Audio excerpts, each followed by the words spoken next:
அடட செண்பகம், என்னம்மா கல்யாணத்துக்கு என்ன கூப்பிடவே இல்லையே? ஆமா, மாப்பிள்ளை எங்க காணோம்?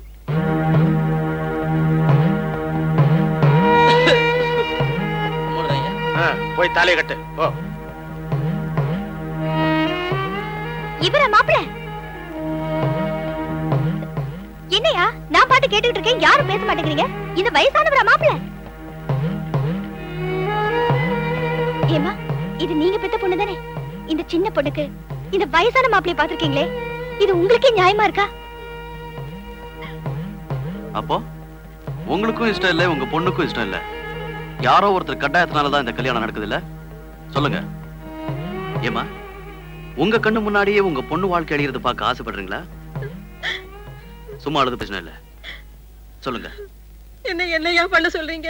ஐயா பெரிய மனசு வச்சுதான் இந்த கல்யாணத்தை முன்ன நின்னு நடத்தி வைக்கிறாரு. நான் என்னையா பண்றது? இது கூட நடக்கலன்னா இந்த ஊர்ல இதை தடுத்து நிறுத்துறதுக்கு ஒரு ஆம்பளை கூட இல்லையா? பயப்படாதுங்க, நீங்க நினைக்கிற மாதிரி இந்த கல்யாணம் நடக்கும். ஆனா இந்த கிழவரோட இல்ல.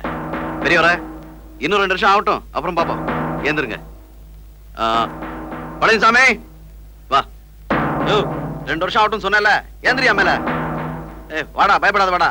நான் இருக்க கட்டுற தாலிய. ஐயரே, தாலியை கொடுங்க. இப்ப அடியா கெட்டு மேலத்த.